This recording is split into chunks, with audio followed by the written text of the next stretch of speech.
നമ്മൾ സാധാരണ ഈ രണ്ട് മിക്സ്ഡ് ഫ്രാക്ഷൻ വന്നിട്ടുണ്ട് ഇവിടെ അല്ലേ. ഈ രണ്ട് മിക്സ്ഡ് ഫ്രാക്ഷൻ്റെ സമ്മ് കാണാൻ പറഞ്ഞ് നമ്മൾ നോർമൽ കേസിൽ നമ്മളൊന്നും എങ്ങനെ ചെയ്യാറ്, ഇത് നമ്മൾ ഓർഡിനറി ഫ്രാക്ഷനായിട്ട് കൺവേർട്ട് ചെയ്യും. 2 × 2 4, 4 + 1 ഇത് 5/2 എന്ന് എഴുതും. 3 × 3 9, 9 + 1 10/3 ഇത് എഴുതി നമ്മൾ ക്രോസ് മൾട്ടിപ്പിൾ ചെയ്ത് ആൻസർ കണ്ടുപിടിക്കാറ് അല്ലേ. 5 × 3 15 + 10 × 2 20/6 അതായത് 35/6 എന്ന് കിട്ടും. അതിന് നമ്മൾ 6 കൊണ്ട് ഡിവൈഡ് ചെയ്യുമ്പോൾ 5 ടൈംസ് പോവും.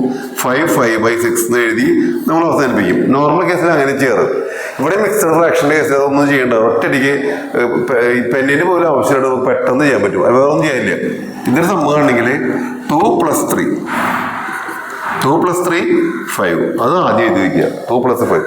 ഇനി ഇവിടെ നോക്കുക 2 × 3 6 2 + 3 5 പണി കഴിഞ്ഞു. ക്ലിയറായില്ലേ? 2 + 3 5 2 × 3 6 2 + 3 5 എത്ര ഈസി ആയിട്ട് നമ്മൾ ആൻസറിലേക്ക് എത്തി. ഈ വളഞ്ഞ വഴിക്കൊന്നും പോകേണ്ട യാതൊരു ആവശ്യമില്ല. ഇപ്പോൾ നമ്പർ എത്ര വലുതായാലും കുഴപ്പമൊന്നുമില്ല. നമ്മൾ ഇവിടെ നോക്കി 22 1/5 + 18 1/7 ആഡ് ചെയ്യുക. 22 + 18 14 5 × 7 35 5 + 7 12 നമ്മുടെ ആൻസറായി. ഇതിപ്പോൾ പ്ലസ് അല്ല മൈനസ് ആയാലും പ്രശ്നമൊന്നുമില്ല, ഇതേ റൂൾ തന്നെ.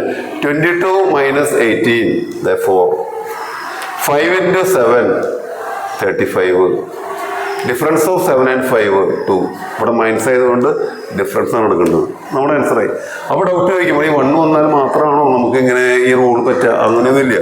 ഏത് നമ്പർ വന്നാൽ നമുക്ക് ഈ റൂൾ അപ്ലൈ ചെയ്യാം. Mixed fraction sum.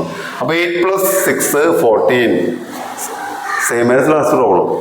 3 × 4 12 ന്യൂമറേറ്ററിൽ മാത്രം ഒരു ചെറിയ വ്യത്യാസമുണ്ട്. ഇവിടെ 1 വന്നുകൊണ്ടാണ് 1 × 7 + 1 × 5 ആണ് ശരിക്കും വേണ്ടത്. അതേപോലെ 2 × 4 8 + 3 × 3 9. അപ്പോൾ 9 + 8 17 കൺവേർട്ട് ചെയ്യുന്നു മാത്രം. ക്ലിയർ ആയോ?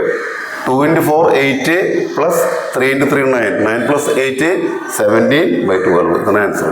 അപ്പോൾ ഏത് നമ്പർ വന്നാലും നമുക്ക് മിക്സഡ് ഫ്രാക്ഷൻ്റെ സംഭവം വന്നാലും അതിന് ഡിഫറൻസ് വന്നാലും വളരെ ക്വിക്കായിട്ട് നമുക്ക് ആൻസറിലേക്ക് എത്താം കേട്ടോ.